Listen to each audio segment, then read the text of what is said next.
Hi guys, welcome or welcome back. My name is Elaine and today I will be talking about my September splurges. There was July buys, August was a no buy, and today we have September splurges. If you watched my Vegas vlogs and my unboxing and Hermes private sale haul, some of that stuff is already in here and I'll go over those really quick, but everything else I'll touch upon briefly. Let's start with fragrance. So a while ago I did write in my blog that I haven't purchased fragrance in about 5 years, which was true. I was kind of just using whatever samples I got from Hermes or whatever I picked up, through Sephora.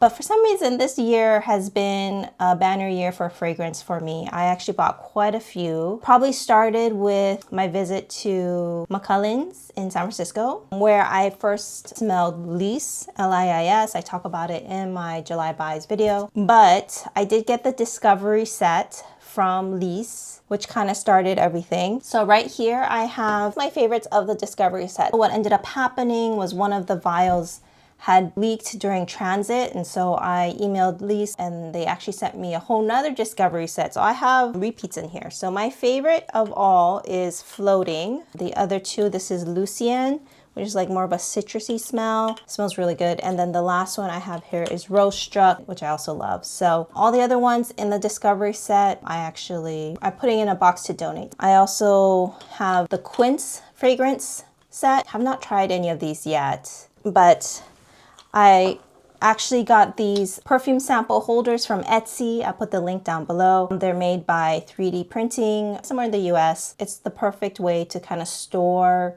these samples. It's a way for me to see it so that way I'll use it. Especially, as much as I love Liis and their customer service and I love their smells, these bottles that they chose to use is not the best. They do leak off the edges here. So it was pretty important to store them upright, I think. That's how it started. And then I also got this in Vegas. If you check out my Vegas shopping vlog, I go to the Santa Maria Novella store in Fontainebleau. And so this is one of their signature scents. They have quite a bit. You can check out that vlog and see. It was really fun to shop there, and I picked up this small bottle along with their Discovery Set. So actually I have a couple missing. So my two favorite in here are missing. I actually have them in my bathroom. And my two favorite are Rosa Novella, which is probably what I'm going to order next, and then the Angeli de Florence. So that's this one here, which means Angels of Florence. So yeah, now I have all these to try out and this whole bottle. I actually also did order, and hasn't come in yet, the full-size bottle from Liis. So with the Discovery Set, you get $42 towards a full-size bottle. So I chose Floating, which is my favorite. Next, I will talk about the thing that I got from Quince. So this month from Quince, I got this ring. It's an eternity band. Diamonds go all the way around. It's really beautiful. The diamonds are small but sparkly. I would say it's actually a great value. I did also notice while I was on the Quince website the other day that a lot of their jewelry that I reviewed and have on my website here are now delisted. They're completely gone from the website. And I think part of that probably is because of the tariffs. It really only happened since August. But this is one of the few rings left. It's a really nice ring. It's great for stacking. So now we're going to talk about silks real quick. I already kind of went over it in my Hermes private sale haul. And then last but not least, let's talk about the bags and a little bonus unboxing from Hermes that I'll do at the very end here.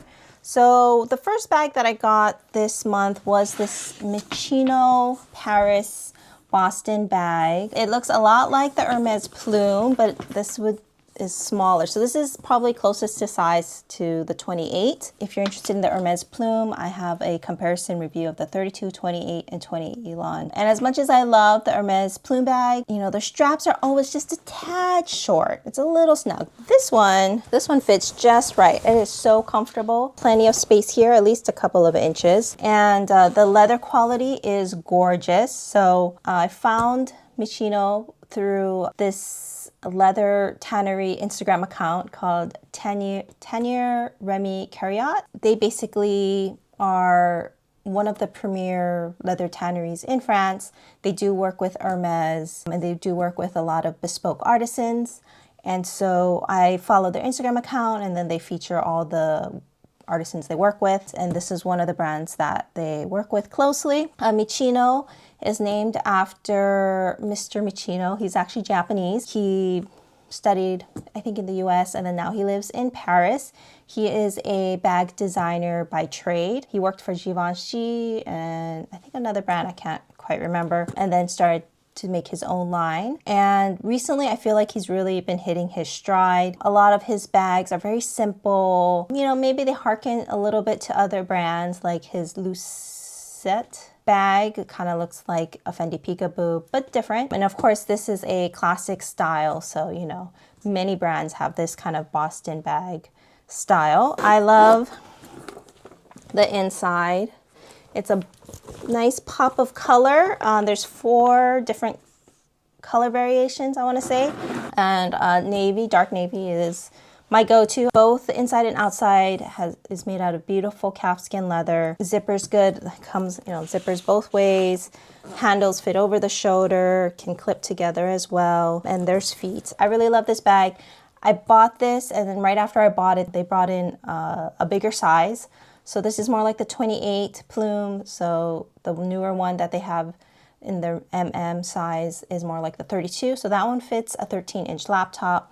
I already have a plume 32 that I like, so I'm okay to not get it. I've already used this bag quite a bit. It is a really good bag. I highly recommend checking out the brand. The price points are on the higher side, so this one did go for about $1,200. So, you know, it's not cheap, but also at the same time, a plume 20 is like $8,000. I think their retail multiplier, Tanner calculate how much did it actually cost to make versus how much are they selling it for.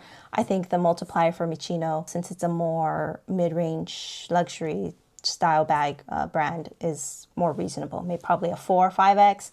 All of those, you know, Hermes and all of them is a 10x multiplier. Okay, and the next one is also a bag that I found through Tanner Remy Carriot Instagram account. So this is from a maker called Bingshu. That's his name on Instagram. And his brand's called Wuhe Leather. So this one's made in China.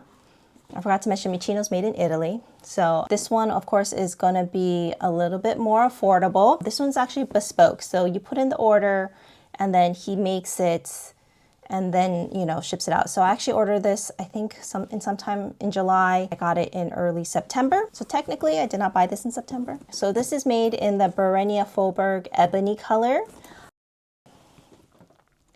I would say it's probably not exactly the same as the ebony Faubourg that's used in Hermes. I don't know because I don't have any Berenia Faubourg. She also very kindly gifted me this leather coin pouch because I was quite torn between the classic Berenia Faubourg type of color versus the Berenia Ebene or ebony. I prefer the ebony colorway, but I really wanted something in the more classical colorway, so I asked about it and he actually gifted this to me. So that's really nice of him. I think it's like a $60 value. When I bought this, it was $7.99, and then just recently I went back on the website and now it's $7.20. I would say a very reasonable price. It's a very well-made, high-quality bag. They're able to probably produce it cheaper in China, so you get a better price point. And as you can see, it is very close in size and shape to my park tote, north-south park tote. So I would say they're pretty much the same size. I would probably the Wuhe leather one is very slightly narrower. And of course, the leather is a little bit different. So even though both are grained, the Wuhe one feels a little smoother. This one feels a little more matte. I wanted a bucket bag where maybe I didn't have to baby it as much. And also, you know, the Wuhe one's about $1,000 less. So that's great. Inside, the Wuhe one is also has a suede lining. The closure for the Wuhe one is actually nicer because it is a toggle with actual hardware. versus the one from the row is just strings that tie, and if you use it a lot, those strings actually break. I've seen it before in a used one. And then last but not least, I actually really appreciate this adjustable buckle. So this bag has the potential to become a crossbody bag. So as you can see, I'm pulling out the strap from a slot in the bag. So again, very well designed. That's where you can tuck in your excess strap if you're gonna wear it as a shoulder bag. And then here, turn it into a crossbody, however long you'd like it, and then again you can tuck in the excess strap here. It's a really well-made bag. It's very much constructed the same as the Row Park Tote, but you know, it's cheaper, it's more durable. I guess the only drawback is I wish this strap was a little more comfortable to hold. The Row Park Tote strap has a little bit of a, I don't know, like an edging or a padding, so it's actually quite comfortable. It doesn't feel as stiff. Doesn't feel as stiff in your hand when you grip it, versus this is very much just like a regular belt. And so the edges here can feel a little stiff, but I mean, how often are you going to be really holding this bag in your hand? It's very much a crossbody or shoulder bag. Once it's on your shoulder, I can't really tell the difference anyway. You know, it's actually a fairly good deal. Just do have to wait because they make everything after you order it, which I think is great. I mean, that's really a bespoke business. That's also, you know, it's like slow fashion. This one I was able to get within a month or so because he already had a long line of orders for this same exact bag style. I think mostly in the other colorway, the other Barenia colorway. But anyways, it was easy for him to kind of slip this in with the production line. I will do an updated review of this once I use it a little bit more. Okay, and last but not least, if you've watched my unboxing, you already know what this is. My very first unboxing on YouTube, actually. And I got this one from The RealReal. So it is the Toolbox 26 in Evercolor Noir Leather with Palladium hardware. And as you can see, I've already put one toolie on here. So this toolie actually came from my Lindy. I have it stuffed right now, but if you saw my unboxing, without the stuffing, it really just smushes down. So I'm waiting on a Zumoni organizer for this bag, as well as third-party straps from Etsy. But yeah, I'm really excited to really get to use this bag. I feel like it's gonna be such an under-the-radar great daily bag. Of course, I will do a full comprehensive review on this bag once I use it a little bit more. And last but not least, I have a small something from Hermes that I decided to wait to unbox here. So, all right, and here we go. Cute little Hermes packaging as always. Oh, that's so cute. All right, so as you can see, it's a Calvie card holder, but it is a special order. So the outside is mauve pale, and inside is the gray Gris Misty. I saw that these could be ordered from the website with a bespoke colorways, and also I do have a little shandong with my initials at the bottom. I actually do already have a Calvie. I have one in Chev leather. So this one's in Swift. The bespoke ones only come in Swift or Epsom, I want to say. This Chev one is also a Verso, so the exterior is Vert Fizz, and inside I want to say is Celeste. So I actually got this secondhand from Japanese eBay, and then it was kind of dirty, so I cleaned it up myself, which is something that I like to do. So now I actually have 3 Calvies. So I can do a full Hermes SLG review soon because I have quite a few other types of SLGs. This one is the Calvie Duo. So it comes with an extra pocket in here for coins, and then this one is in Epsom. Since I already have one in Epsom and I already have one in Chev, I decided to get one in Swift, even though Swift is quite delicate. It's the most delicate of the 3 and will stretch out the most. So if you do stuff it with a bunch of cards, it will probably start getting an imprint of the cards on the other side. So I probably will end up babying this special piece, but I don't think I would have been able to get a mauve pale Calvie in stores. I do find that I use my Chev Calvie quite a lot. I used it in Vegas. I use it when I travel, when I don't need to carry a lot of things. I just need to carry the essentials. It's a good size. It's very useful. And then Chev leather, which is goat skin, is very hardy. Unfortunately, I do not use the Duo that much. The Epsom is stiff, as you can imagine, so it is puffier.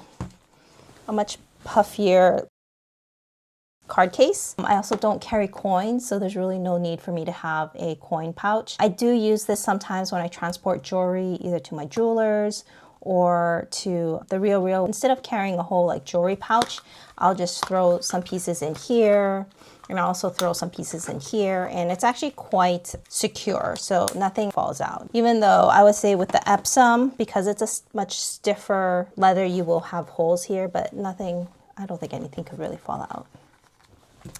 Oh, my little pastel collection. That's so funny. All right, and thank you guys so much for watching my September splurges. What did you think? Was there things that I probably shouldn't have splurged on, or were there some things that, you know, were definitely worth the money? Please let me know in the comments below, and thank you again for watching all the way through if you made it this far, and I hope to see you in the next one. Bye.